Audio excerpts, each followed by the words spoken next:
Muy bien, vamos a iniciar la parte del estudio de la rama de cinemática, que va a comprender en total 4 capítulos, y inicialmente como una parte previa a nuestro análisis como tal, vamos a empezar definiendo algunas cosas. Inicialmente definimos la cinemática como una parte de la mecánica que va a estudiar el movimiento, pero con una consideración especial, que en este caso no vamos a tomar en cuenta las causas que producen dicho movimiento.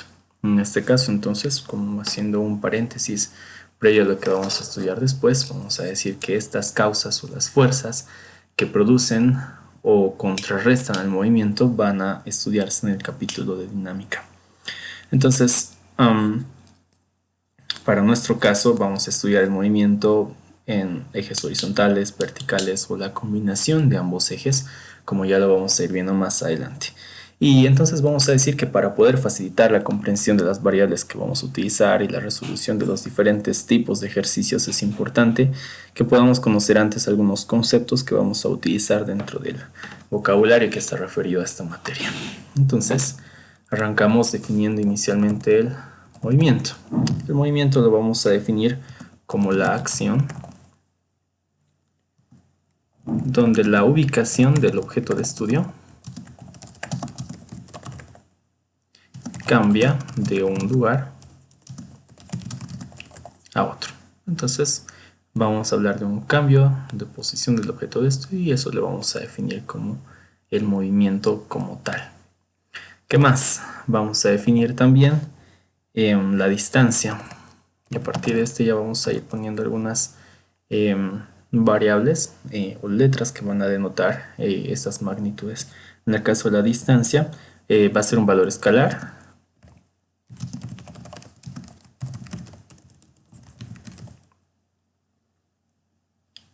que define la longitud total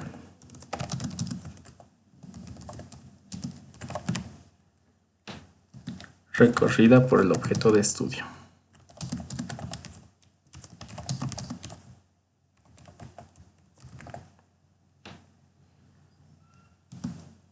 Este recorrido lo vamos a definir entre un punto inicial, lo vamos a ver de esta manera, y un punto final. ¿Sí? Seguimos. ¿Qué más vamos a definir en este caso? Vamos a definir la posición. Vamos a definir la posición como un vector.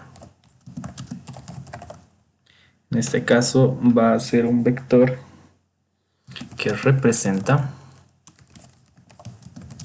la ubicación específica del objeto que estamos estudiando.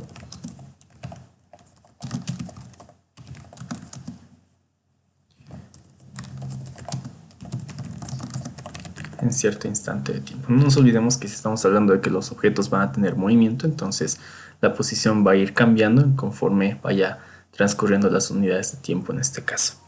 ¿Sí? Y finalmente vamos a definir el desplazamiento. Hay que entender los conceptos diferentes que para muchos casos van a ser básicamente lo mismo, sin embargo hay que considerar también sus diferencias en este caso. Bien, finalmente decíamos, vamos a definir el desplazamiento en este caso como un vector.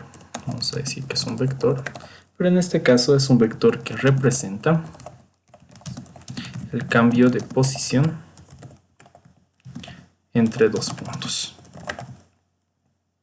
¿Sí? Y bien, en nuestro caso vamos a ir anotando qué son o cómo se denotan las diferentes variables que estamos trabajando en este caso. La variable distancia, enseguida vamos a ver en qué unidades la vamos a ir midiendo, la vamos a simbolizar con una letra D.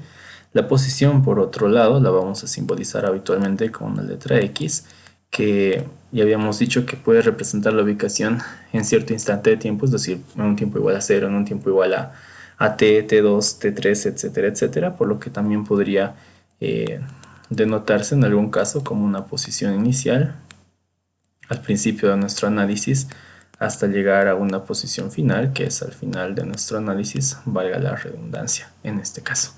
Finalmente tenemos el desplazamiento, que habíamos dicho que es un vector que representa en este caso el cambio de posición entre dos puntos, y en este caso el desplazamiento se va a simbolizar como un delta x. ¿Sí? Y delta x para nosotros va a ser justamente la diferencia entre las dos posiciones que habíamos mencionado anteriormente, es decir, la posición final menos la posición inicial. ¿Sí? Entonces, esas son respecto a las variables que vamos a trabajar en el tema de longitudes. En este caso, según el Sistema Internacional de Unidades, todas estas van a estar medidas en metros, en este caso. Seguimos con las otras variables que vamos a trabajar también en este capítulo. En este caso, cambiamos y vamos a definir ahora dos más, que uno sería la variable tiempo, que en este caso vamos a definirla como una magnitud física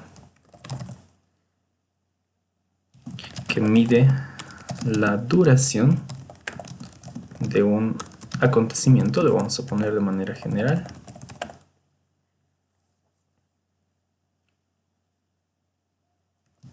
Ahora, aplicado a nuestro estudio en cinemática, vamos a definir el tiempo como la duración del movimiento del objeto de análisis.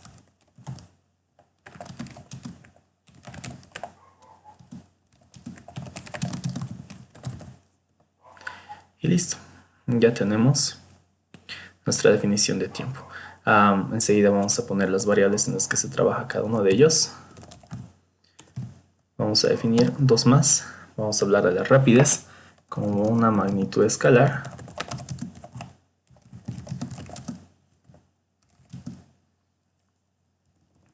que se obtiene, le vamos a poner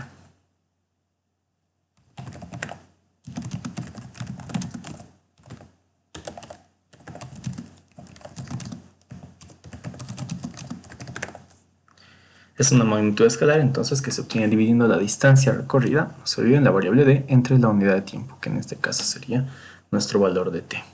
Y finalmente vamos a hablar de la velocidad. En nuestro caso la velocidad es un vector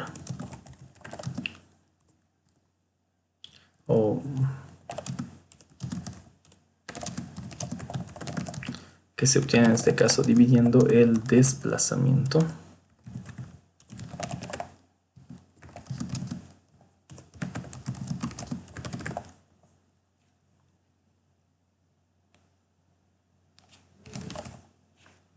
y listo.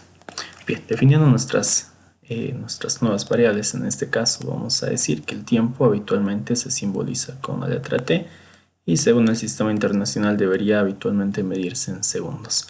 La rapidez la vamos a simbolizar con la letra R, pero en muchos casos se conoce como velocidad y rapidez la misma cosa. Vamos a decir en este caso que son cosas diferentes, pero que en el 70-80% de los ejercicios representan un mismo valor. Eso lo vamos a poder explicar un poco más adelante. Vamos a decir que la rapidez por definición se obtiene dividiendo la distancia recorrida entre la unidad de tiempo, que sería nuestra variable t. Y finalmente el vector velocidad en este caso se va a obtener dividiendo el desplazamiento, que va a ser, no nos olvidemos, el cambio de posición entre dos puntos dividido entre el tiempo. Entonces esto ya estamos hablando en este caso de algunas ecuaciones que vamos a utilizar en los siguientes capítulos como algo ya bastante habitual para referirnos a las variables que trabajamos. Esta sería entonces nuestra parte de definiciones de todas las variables que vamos a ir utilizando, por lo menos en esta primera parte de nuestro estudio referido a la parte de MRU. En MRV vamos a seguir utilizando las mismas cosas, solo que vamos a ir aumentando una variable más, que en este caso sería la aceleración. Todo en su debido momento. Por aquí sería la parte de los conceptos esenciales y básicos.